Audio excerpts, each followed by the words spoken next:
हाँ, तो first class के बाद आज हमारी ये दूसरी क्लास है। आप सभी का नमस्कार, मैं आप सभी का स्वागत करता हूँ। आज हम सेकंड चैप्टर का फर्स्ट क्वेश्चन करेंगे। अब हम चलेंगे यूटिलिटी की तरफ। आप सभी ने यूटिलिटी को ज़रूर पढ़ा होगा या आपका अभी चल रहा होगा।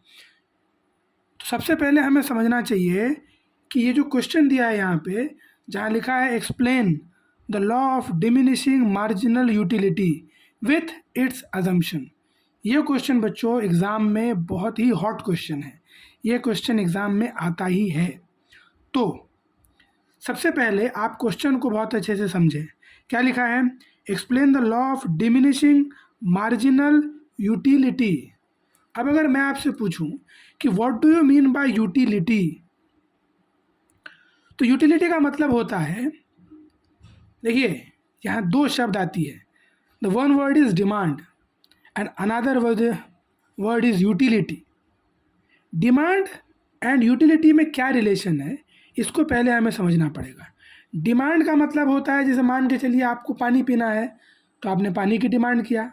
आपको थम्स अप पीना है, आपने थम्स अप की डिमांड किया। आपको किताब चाहिए, आपने किताब की डिमांड किया। लेकिन क्या सच में आपको वो चीज़ यूज़ करने के बाद एक मज़ा आएगा या सेटिस्फेक्शन लेवल मिलेगा या आप एंजॉय करेंगे? जैसे हमें कॉलेज जाना है तो हम ऑटो का भी डिमांड कर सकते हैं, हम मेट्रो का भी डिमांड कर सकते हैं, और हम बाइक का भी डिमांड कर सकते हैं, और साइकिल का भी डिमांड कर सकते हैं। लेकिन इनमें से सबसे ज़्यादा जो चीज़ मुझे आनंद देगी या मुझे सेटिस्फाई करेगी, उसको हम बोलते हैं यूटिलिटी। अब समझ लेते हैं diminishing marginal utility. What is mean by marginal utility? मैं आपको एक बार फिर से इसको एक्सप्लेन कर देता हूँ। देखिए, जैसे मान के चलिए आपके पास 4 पेन हैं, यू हैव 4 पेन, राइट? तो इन सभी से आपको कोई ना कोई यूटिलिटी मिलती होगी। सपोज करिए मैं उस यूटिलिटी को कह देता हूँ 10। एक एडिशनल पेन खरीदने के बाद, एक एडिशनल पेन परचेज करने के बाद, ठीक है, मेरे पास अब 5 पेन हो जाएंगे। और इस 5वें पेन को खरीदने के बाद, मतलब एडिशनल यूनिट खरीदने के बाद जो सेटिस्फैक्शन या जो आनंद मुझे मिलता है, उसको कहेंगे मार्जिनल यूटिलिटी। समझ लीजिए इस पेन को खरीदने के बाद मुझे 2 नंबर का सेटिस्फैक्शन मिला, तो मेरी टोटल यूटिलिटी हो जाएगी 12। लेकिन अगर मैं बोलूँगा मार्जिनल यूटिलिटी कितनी है, तो वो हो जाएगी 2। ठीक है, इसे कहते हैं मार्जिनल यूटिलिटी। Marginal utility. अब हम क्वेश्चन समझते हैं। डिमिनिशिंग, डिमिनिशिंग मतलब होता है गिरावट होना, किसी भी चीज़ में गिरावट होना। अब कैसे? अब आप लॉ पढ़िए। लॉ में शुरुआत में लिखा है तो law of diminishing marginal utility, ये आपको पढ़ने की ज़रूरत नहीं है। जितना मैं आपसे कहूँ आप उतना ही पढ़िए, एग्ज़ाम के लिए इतना सफिशियंट है। क्या लिखा है? The law of DMU describe the normal consumer behaviour. अब बच्चों नॉर्मल कंज्यूमर बिहेवियर का मतलब, जैसे आप, मैं, हम सभी बाज़ार जाते हैं, मार्केट जाते हैं, और मार्केट के प्राइस के अनुसार हम अपने वस्तुओं में, है ना, फेरबदल करते हैं। कम लेना है, ज़्यादा लेना है, अच्छी क्वालिटी का लेना है, ख़राब क्वालिटी का लेना है, ये डिसीजन करते हैं। सो इसे हम कहते हैं नॉर्मल कंज्यूमर बिहेवियर। तो law of DMU describe the normal consumer behaviour regarding, किसके बारे में? कंजम्पशन ऑफ अ कमोडिटी, एक वस्तु कितना लेना है, इसके बारे में जो नॉर्मल बिहेवियर है, ठीक है, उसके बारे में DMU स्टडी करता है। For a consumer acquiring utility through consumption, जैसा मैंने आपसे अभी कहा कि जब मैं मेट्रो से जा रहा हूँ मुझे बहुत ज़्यादा यूटिलिटी मिल रही है, जब मैं साइकिल से जा रहा हूँ मुझे कम यूटिलिटी मिल रही है।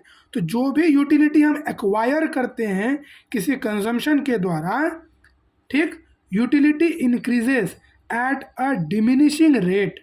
क्या बोला है यहाँ पे? बहुत ध्यान रखिए, यही एक वर्ड है जो डिसाइड कर देता है आपका law of DMU। Utility increases, utility increase तो हो रही है लेकिन उसका रेट गिर रहा है, डिमिनिशिंग रेट है। अब आप कहेंगे कैसे? जैसे मान के चलिए मुझे रसगुल्ला बहुत पसंद है या आपको रसगुल्ला बहुत पसंद है। आप जब फर्स्ट रसगुल्ला खाते हैं, जब आपने फर्स्ट रसगुल्ला खाया, मान लीजिए आपको 5 यूटिलिटी मिली, लेकिन जब मैं सेकंड रसगुल्ला खाता हूँ तब ये जो मुझे यूटिलिटी मिली है वो मिली है 3। तो मेरी यूटिलिटी कितनी हो गई? 8। लेकिन मेरी यूटिलिटी गिर रही है कि नहीं गिर रही है?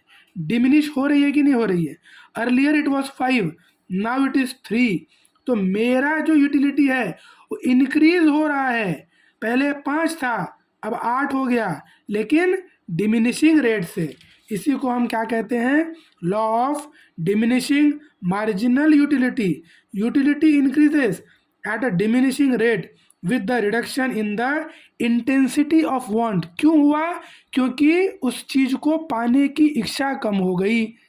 जैसे आपको खेलने से यूटिलिटी मिलती है, आपने पहला मैच खेला, आपको बहुत यूटिलिटी मिली, लेकिन दूसरे मैच में आप थक गए, तो आपको मज़ा तो आएगा, लेकिन आपकी जो इंटेंसिटी ऑफ वांट है ना, वो कम हो जाएगी और इसीलिए आपकी जो यूटिलिटी है वो गिर जाएगी। Earlier it was 5, now it is 3। लेकिन यूटिलिटी बढ़ रही है बट एट डिमिनिशिंग रेट। अब स्टेटमेंट देख लेते हैं। स्टेटमेंट कहता है, एल्फ्रेड मार्शल, ये सब पढ़ने की जरूरत नहीं है। Other thing being constant. आप इकोनॉमिक्स में एक बात ध्यान रखिए, आपको हमेशा एक शब्द दिखेगा अदर थिंग बीइंग कांस्टेंट, मतलब बाकी चीज़ों को कांस्टेंट समझ लेना है, बाकी चीज़ों में कोई भी जो चेंज है वो नहीं होगा।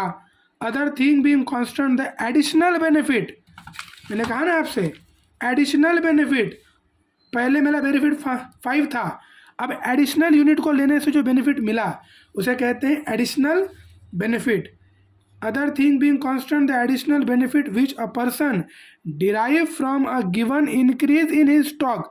किसी पर्सन के स्टॉक में चेंज होने से उसको जो एडिशनल बेनिफिट मिलता है वो डिमिनिश होता जाएगा, वो कम होता जाएगा, डिक्रीज होता जाएगा with every increase in the stock that he already has. अब इसको हम समझते हैं चार्ट के थ्रू।